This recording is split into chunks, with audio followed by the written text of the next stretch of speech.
Good evening, ladies and gentlemen. Welcome to Calls. This is the 2026 Travelers Initial Research Show. Boy, what could have been at the U.S. Open. Congratulations to Wyndham Clark for winning his second U.S. Open in 4 years. Amazing performance. Sunday was a little bit sketchy. I was hoping it was going to be a bit more sketchy. Coming into the weekend, I had live outrights on Matt Fitzpatrick, who backed up Saturday and Sunday, and then today had Sam Burns and could not get across the finish line. So that is a good handful of runner-ups that I've had on the PGA Tour this year. Another frustrating week. Wasn't a disaster. Sam Burns was definitely part of my core. I played a small, minuscule amount of Wyndham Clark. Fitzpatrick backing up hurt. Rory backing up hurt. Didn't play as much Scotty. So wasn't a great DFS week. Wasn't a disaster of one either. But it makes pretty much 4 straight losing weeks for yours truly. We need to get off the schneid. And we go to a long-standing event on the PGA Tour this week in Cromwell, Connecticut for the Travelers. I will let you know early on this show, I've got some severe weather heading my way, so this show's probably going to be cut pretty short. Not a whole lot of research to do tonight, especially since, as you'll see, we don't have a GCSA tournament fact sheet for this year. So we'll cover what we can. Apologies if it's short, but let's get right into it. All statistics provided tonight and moving forward are from both the Rabbit Hole and Fantasy National. The Rabbit Hole is acquiring or merging with Fantasy National, so I'm in the process of migrating all of my files and my data over to the Rabbit Hole formatting.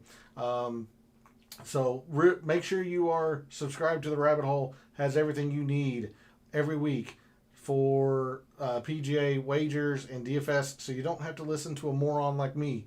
You can make the right wagers. You can build the optimal lineups with their tournament simulator,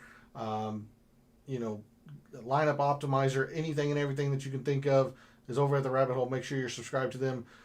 In the description of the video, there are links to all the social media. First off, my X and Instagram, where normally I post research early in the week regarding some course info, patterns of previous winners. I've put that on hold for the time being until I get caught up in migrating those files over to Rabbit Hole formatting. But make sure you subscribe. Make sure you follow me over at your preferred social media site if you want to see the weekly research that I do when I resume that.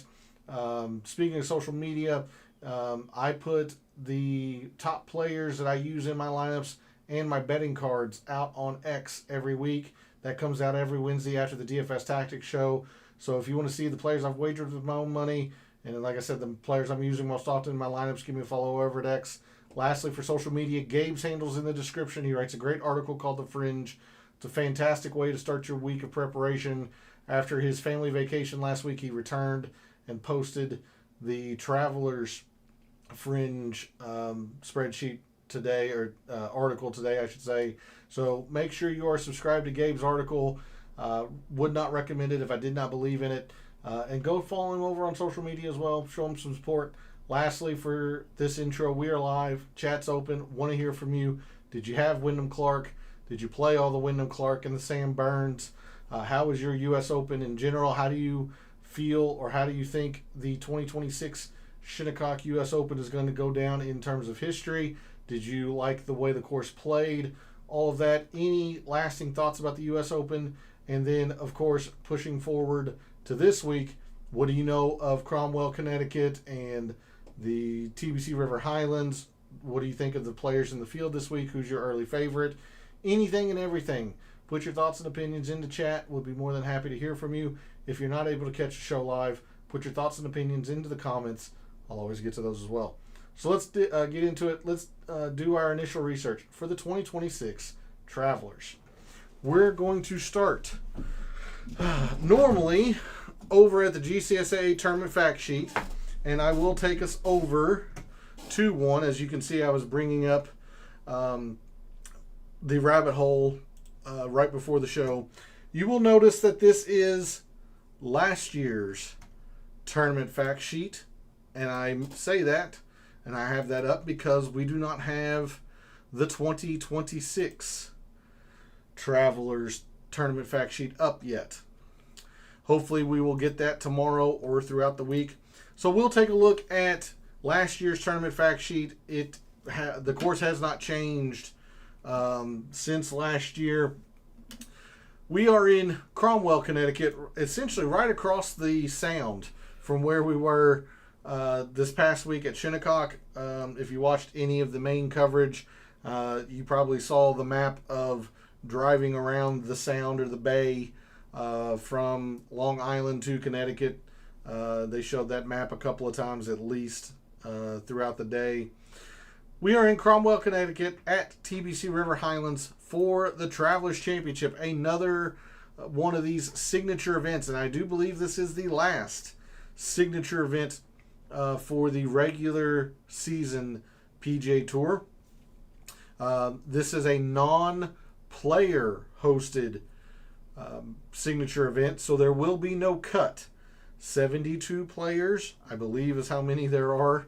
In fact, I'm going to have to double check that.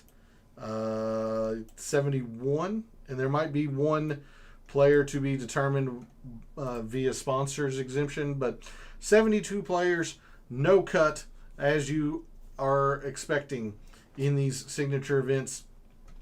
TBC River Highlands was not originally designed by Pete Dye.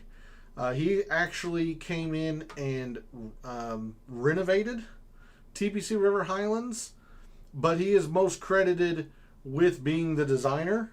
So I'm just wanting to give you the factual information here. You will see Pete Dye as the course architect. That is not entirely true. He is just credited with it. TBC River Highlands opened, I believe, in the 50s or 60s. So he wasn't the original architect. But Pete Dye design and everything that you can think of in terms of Pete Dye designs. You think of Harbortown. You think of PGA West and TBC Sawgrass. There is no Island Green here, but you have very strategic options off the tee. The emphasis on approach, anything that comes to mind with Pete Dye designs generally works here at TBC River Highlands as well. You will note that it was renovated by Bobby Weed in 1989. Bobby Weed is a Pete Dye protege, so it kept a lot of the Pete Dye characteristics in his redesign. TBC River Highlands is a very short par 70, 4 par 3s, 2 par 5s, so your standard par 70, measuring only 6,844 yards. So a very, very short course this week in Cromwell. We have been on Benton Poa annua now for the past maybe 3 weeks or maybe month. We were on Benton Poa annua at Shinnecock. We were on Bent and Poa annua in the lead up to the U.S. Open in Toronto at the RBC Canadian Open. So this is a surface that the players are familiar with. The difference being these greens are nowhere near as diabolical as Shinnecock's were. They are small, only 5,000 square feet, but they do not have the ridges and the swales and the hollows and the humps and the bumps that Shinnecock had. These will play pretty darn small. Like Shinnecock, these greens are perched up, crowned, if you will, but not a whole lot of severe undulation and movement on the actual putting surface. So small Bent and Poa annua greens. We're on Bent and Poa annua throughout the course, collars, fairways. The rough is a mixture of bluegrass and fescue, much like what you saw at Shinnecock. Now the difference is the further away you get from the fairway, the taller the fescue is. So we might want to look at some distance from edge of fairway stuff, things of that nature, because at Shinnecock you really didn't have the penalty for the big miss. sometimes you actually got rewarded for the big miss. That's not the case here. The closer you are to the fairway, obviously you want to be in the fairway, but the closer you are to the fairway, the better. And you get some really, really nasty stuff if you have a big miss around TPC River Highlands. Not a whole lot of fairway. Per usual for Pete Dye, these fairways are generally pretty wide until you get to the landing zones. At 300 yards, they really pinch in, whether that is rough or strategic bunkering, things of that nature. So players have the option, the strategy, if they want to push driver, and are successful doing so, they are rewarded with a very easy approach shot in, whereas if players lay back, they're going to be left with a much more challenging approach into the green. So fairways, fairly wide, fairly forgiving. They do pinch a little bit though. 68 bunkers, 5 holes with water in play. And the course winds over, essentially, a river. I believe it's the Connecticut River. But course kind of meanders through the hills, as the course would suggest, River Highlands. Course kind of meanders through the hills, overlooking the river. And again, I believe it's the Connecticut River. I could be wrong with that. But there's a quick look at TPC River Highlands in terms of a GCSA tournament fact sheet. This is one of the shortest courses that players will see this year. There is one coming up that will be shorter than TPC River Highlands, but this is the shortest course that they have seen so far. And again, small bent and POA greens, only 5,000 square feet, bent and POA greens. They are generally kept pretty fast, but they are fairly receptive. Again, bent is a grass type that you really have to water. It thrives in cooler climates, so you really have to water it during the summer.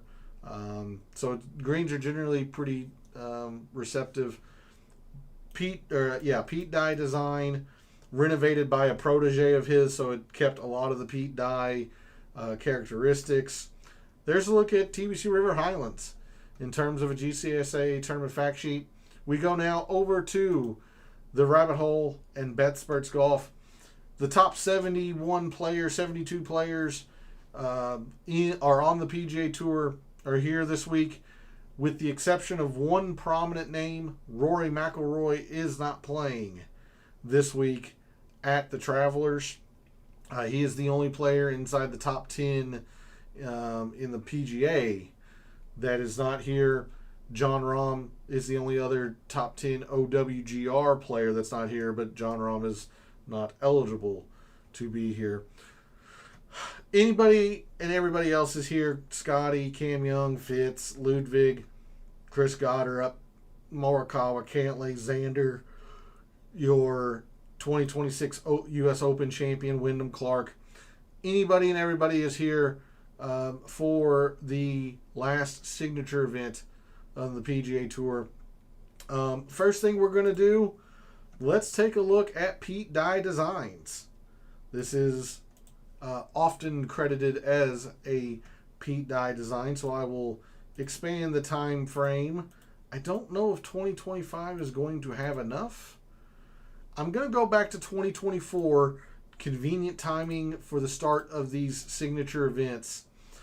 Your top performers on Pete Dye Designs in the field this week at the Travelers: Scotty, who won here in 2024, Justin Thomas, Wyndham Clark, Brian Harmon, Sepp Straka, Alex Smalley, Tommy, Patrick Cantlay, Matt Fitzpatrick, and Xander are your top 10 performers on Pete Dye Designs here this week. The only other filter that we can look at the moment is these very short courses. Roughly, the same amount of data here, maybe a little bit more than I would like. But just to keep it consistent with the time frame, your top performers on very short and short courses, which I believe the rabbit hole is going to list as very short. Scotty, Justin Thomas, Patrick Cantlay, Russell Henley, Tommy Fleetwood, Siwoo Kim, J-Day, Ben Griffin, Xander, and Sepp Straka are your top 10 on very short and short courses. I alluded to it. Let's go ahead and see what the rabbit hole and BetSperts Golf has to say on their course fact page regarding TPC River Highlands. Again, the Travelers Championship, maybe also known as the Greater Hartford Open, the GHO. That was a very common name before Travelers took over title sponsorship. But they have played this tournament here at TPC River Highlands since 1984. Very short course, as we talked about. Traditional par 70, 4 par 3s, 2 par 5s, Pete Dye design. It says average in terms of scoring conditions. That is largely weather dependent. We saw last year with Keegan's win that, he only got to 15 under with winds that were winds and gusts, pretty consistently into the 20s, which kept scoring down. You see Scotty got to 22 under. The first year was a signature event. Keegan got to 23 under 3 years ago. Xander pushed 20. Harris English only got to 13 under. 19 under from DJ. 17. So largely weather dependent in terms of difficulty. I would tend to lean more towards the easier side, especially with the best players on the PGA Tour here.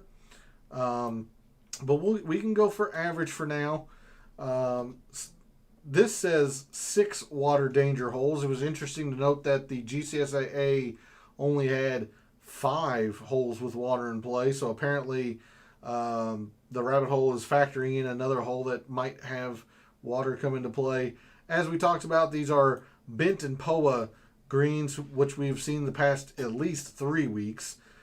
Toronto, Shinnecock, now here, maybe even the week before Toronto. No, that was Memorial. Those were pure bent. So at least the past 2 weeks, we've seen bent and POA. They are kept fairly fast, but they are pretty receptive. They are small greens, 5,000 square feet here. Not as tiny as Pebble Beach or Harbor Town, but certainly on the smaller side, especially by PGA Tour standards.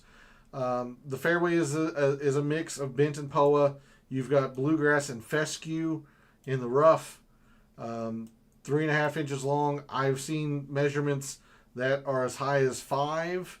If you are very wayward with the T-ball around TPC River Highlands, it is a less than driver course. Absolutely.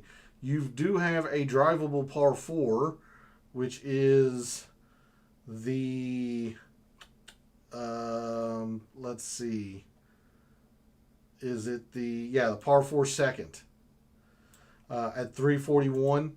So you do have a drivable par 4, but sometimes players choose or opt not to drive, or, go for that green. And you've got a lot of dog legs, as you would expect from a Pete Dye design. It is imperative that you are in the fairway here. There's a high missed fairway penalty around TPC River Highlands, so generally players don't hit driver all that often, which leads to a less than driver course. Strokes gained off the tee is average. If players are taking less than driver, it really mitigates a lot of the advantage players can get off the tee. That's why Rory does well here, even though he's not here this week. Rory has done well in the past because he is, kind of pushed it, hitting driver with his length, gaining strokes that way. Even though this is a less than driver course, it is still somewhat difficult to hit these fairways. It's only average in terms of fairway accuracy. If we go off the tee here and we look at driving accuracy, the PGA Tour is 60%. It's only 64% here as a less than driver course. Drivers are used about 70% of the time on the PGA Tour. Here is it's not quite 60%. So that shows you the difficulty in hitting these fairways, and that's why players opt to generally club down. Gaining strokes on approach is easy. It's very difficult around the green. It's average in putting. The par 3s are kind of easy. That's a little bit misleading. You have 2 long par 3s that are difficult. The first being the par 3 fifth, playing 223 yards, a tenth of a shot over par. You also have 202, plays right at par. But you have a couple of shorter par 3s that play quite a bit under par. 158, tenth of a shot under par. And then the 171, slightly over par. So 2 long par 3s, 2 shorter par 3s, good mix of long and short difficulty par 3s, some easy, some not. The 2 par 5s, the best scoring opportunities, obviously. The par 5 13th, quarter of a shot under par. The par 5 6th, more than a third of a shot under par. The rest of these holes, again, like I said, going to be less than driver. It's a lot of shorter par 4s. 434, 431, 481 might be the longest hole on the course other than the par 5s. It looks like it. It's the most difficult hole on the course. Plays to a tenth of a shot over par. 443, not all that long. 406, 411, 421. These short par 4s are quite prevalent around TBC River Highlands. Anything else that sticks out in terms of the scorecard? Not really. Not a whole lot of doubles around TBC River Highlands. You get your fair share of bogeys, especially on 4 and 5. You've got the 10th, your second longest par 4 at 462. A few bogeys in there. But yeah, that's why I would think it's more easy than average. Not a whole lot of holes play over par, and the toughest hole is only a tenth of a shot over par. We look at some of these course metrics. They won't be in, the pretty colored charts like we like to see, but we talked a little bit about the off the tee, the club down nature here at TBC River Highlands. Accuracy, even though players are clubbing down, they don't hit the fairway all that often. If we look at approach shot distribution, you do get quite a few more 50 to 125 with all these plethora of shorter par 5s, shorter par 4s, if players decide to push it with driver. But the majority of your approach shots are really 125 to 175. You see the total 125 to 150, 22% versus 16.5. Quite a bit of a discrepancy there. Look at 150 to 175, 28% to 20%. Just a big discrepancy there. 175 to 200, not at all. Less than 10%. Total 200 plus, less than the field average or the PGA Tour average. So, again, we're looking at this 125 to 175 range, mostly 150 to 175. We look at some around the green. Around the green is very difficult here. Scrambling 58% versus a 59% PGA Tour average, but it's really the short grass. The scrambling from the rough, you got about 31%. Scrambling from short grass, 60% of your around the green shots are from short grass. So a lot. I'm sorry, that's the percentage. 50%, almost half of your around the green shots around TBC River Highlands are from short grass. So again, one of these situations where we might look at that, but we will probably just look at around the green in general, since all of it is difficult around TBC River Highlands. Putting, 3-putt avoidance isn't that big of a deal with these smaller greens. Nothing too that jumps off the page there. Scoring, probably birdie or better, depending on what the forecast holds for us, and we'll take a look at that tomorrow. We take a look at the strokes gained. We're only going to go 2025 and 2024 since that is the those are the 2 years that we've had this signature event style format. You see Keegan. Keegan was essentially neutral off the tee. Off the tee is not that big of a deal. I would guess that Russell Henley and Fleetwood might have led. They were close. Like Morikawa led the field last year in off the tee, but finished 42nd out of 70 however many players because he didn't do anything else well. Off the tee is not that big of a deal here. It really isn't. Now you do have a couple top 10s, but you don't have anybody in the top 5. Whereas iron play, Victor led and withdrew. Gary Woodland, Lucas Glover was a top 10. Tommy a little bit further down here. So you see all the irons, but they did not match it with putting at all. The first player that matched really putting and irons was Ben Griffin, top 15. Then Tommy, runner-up. Harris English, top 5. Keegan, winner. Harry Hall, top 10. Looking at putting, but Zayden Hook didn't do anything else. Then Rory, top 10. Keegan wins. Not as consistent I was hoping to see there. Let's take a look at Scotty's win. Again, iron play, lots of good iron play up top. Did Scotty lead the tournament off the tee? No, but he was close. So much more off the tee in 2024. What about putting? Yeah. So this can sometimes turn into a putting contest depending on, again, the weather. It has a lot to do with that. Don't know if that's going to be the case this year, but we'll have to see. All right. And you see some of these correlated courses here. Again, Harbor Town, Pete Dye. Sawgrass, Pete Dye. Pebble Beach, very much a, less than driver off the tee, put yourself in play kind of style. Same with Waialae, Sedgefield, much the same. Hamilton is where they've had a couple of the RBC Canadian Opens, which makes some sense because of the agronomy. Interesting to see TPC Deer Run here.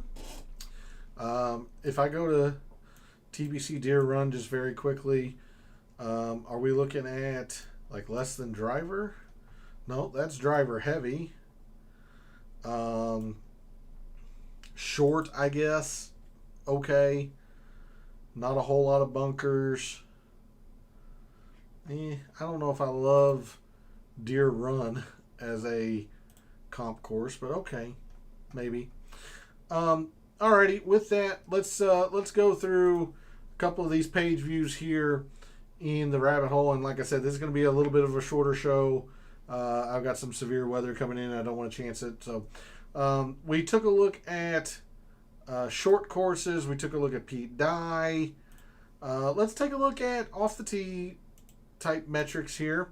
And I don't think off the tee is going to be all that impactful.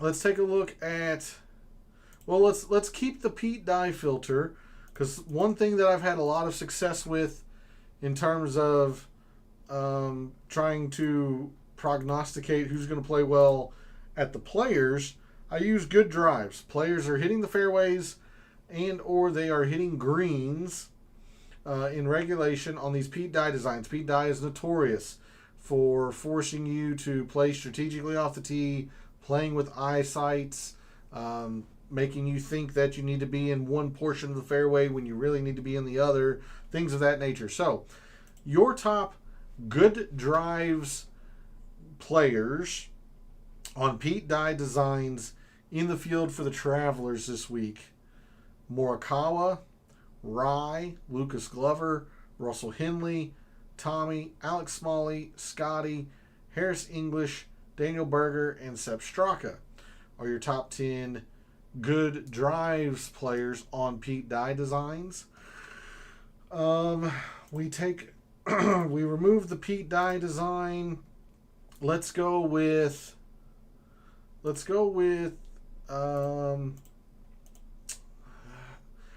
don't think total drive, anything to do with distance, I don't think we need. Don't really think we need off the tee. I don't really think we need distance. Total driving. So, like, distance from edge of fairway, maybe? The players that are hitting fairways, or when they miss, it's not by much. Russell Henley, Morikawa, Siwoo, Rye, Fitzpatrick, Tommy Fleetwood, J.J. Spawn, Gerard, Scheffler, Rio. Those are your top 10 distance from edge of fairway players. If we look at accuracy, let's look at accuracy. Missed fairway penalty is high, maybe. Good drives gained.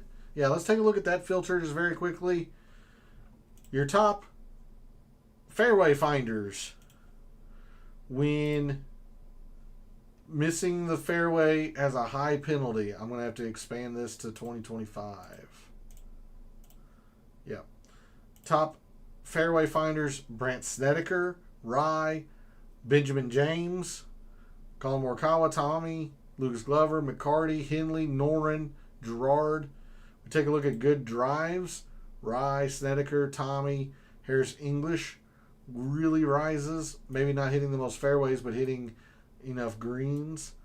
Henley, Morikawa, Glover, Gerard, McCarty, Gary Woodland really rising in that regard. Okay. To Pete Dye design, we're going to have to look at irons for sure. Approach. Bring this into 2026. Last 24 rounds. Top iron players. And again, the U.S. Open obviously isn't in here, concluding, about a couple hours ago maybe or so.